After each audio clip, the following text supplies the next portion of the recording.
الشيطان الرجيم بسم الله الرحمن الرحيم الحمد لله رب العالمين والصلاة والسلام على أشرف خلق الله محمد وآله الطاهرين. We've spoken about the secured evidence, which is the substantiated evidence or al-dalil al-muhraz, and we've explained that they are either textual or non-textual. We have also explained many aspects of the textual and the non-textual evidence that the Usuli scholar uses in order to define the religious ruling.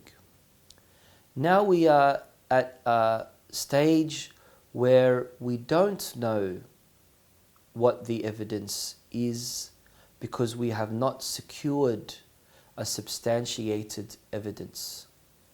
In the case of when there is no evidence mentioned, we don't have any ihraz, any secure understanding of what our duty is, what is the case here.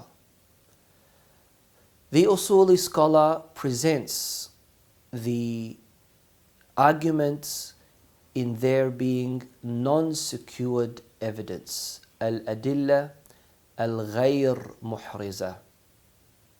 And one of the ways of non-secured evidence is what we call the procedural duty, al-wadhifa al-amaliyya, or it's also called the jurisprudential evidence, al-adilla al-faqahatiyya, not fiqhiyya, faqahatiyya. Now this would be in the case of when I don't know what it is that my religion is asking me to do. I don't know if, as a Muslim, what used to be incumbent and obligatory in the previous religion continues to be incumbent and obligatory in this religion, in my religion. I don't know.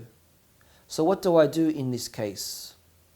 I turn to al-usul al-amaliyya, which explains to me the procedural principles. The procedural principles explain to me and designate for me my duty, my wadhifa amaliyya, my procedural duty in what it is that I need to do.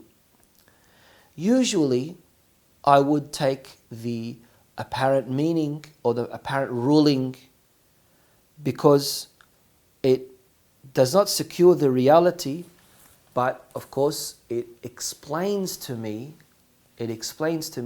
what my duty is going to be. Let's have a look at an example of how we can understand the basis of this. Of course, what are we talking about here? For example, one of the principles of al-usul al-amali, one of the principles of the procedural duties that we have is the principle of exemption. Aslul bara'ah, that you are exempted from certain things.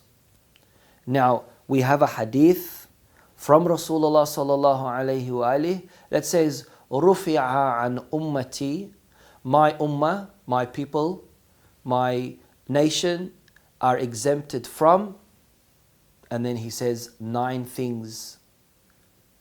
This, that, and then he says, "Wa ma la ya'lamun," and they are exempted from things that they do not know. This, of course, is evidence that indicates that if you don't know the religious ruling of something, you have no taklif, you have no duty. Of course, so when you are Doubting, how about when you are doubting about something? Will doubting something will exempt you from that particular practice? Again, the hadith says that shak or a doubt will not remove or reverse the certainty that you might have. This is, of course, in reference to the principle of taking the previous scenario or the continuity, istishab. You continue on with the previous situation that you were in, the previous circumstance that you were in. So, if a person, for example, does not know what it is that they should do, what is it that they are to perform? Should they observe ihtiyat and precaution, or should they just disregard anything because they are exempted, because there's no taklif directed at them, and so on and so forth. So, Usul al-Amaliyya basically means that when we have doubts as to whether a certain ruling has been abrogated in Islam, for example, or a certain ruling no longer exists in Islam, and we haven't found evidence for what our taklif, what our duty towards that matter is, the rule is that we look at the apparent meaning or the apparent ruling, or al-ahkam al-zahiriyya. One of the usul al-amaliyya is al-bara'a al-shar'iyya, the religious exemption. And religious exemption means when we have doubts about a particular aspect of something from its very beginning, then we drop that particular situation.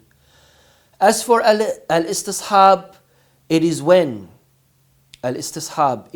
we have doubts, not from the beginning, but doubts that we have adopted later on, after having certainty about something.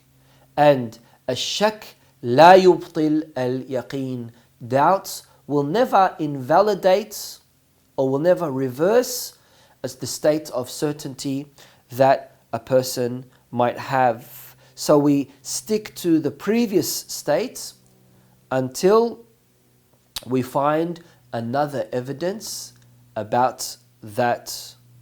All of this falls under either qa'idat al-bara'a or qa'idat al-istishab, or what we call al-ahkam al-zahiriyya, which all fall under al-usul al-amaliyya or al-wadhifa al-amaliyya, the procedural duty that we have towards the taklif and towards the duty that exists there in front of us. So, looking at this hadith from Rasulullah sallallahu alayhi wa alihi that says rufi'a an ummati tis'a, and then him saying وَمَا لَا يَعْلَمُونَ, then looking at from Imam al-Sadiq alayhi salam saying لا ينقض اليقين بالشك ولكن ينقضه يقين آخر. A shak will never reverse the state of certainty that a person has. The only time when certainty can be reversed or can be invalidated or nullified is when another certainty comes against it. And this is the presuming, that we presume the previous state of certainty that we have if a doubt arises. This is our second last lesson, and next lesson, lesson 18, will be the last lesson for this course, and in that lesson we will be talking about conflicting evidence and the different categories of ilm usul al-fiqh. Walhamdulillahi Rabbil Alameen, wassalatu wassalamu ala Sayyidina Muhammad wa alihi at-tahirin.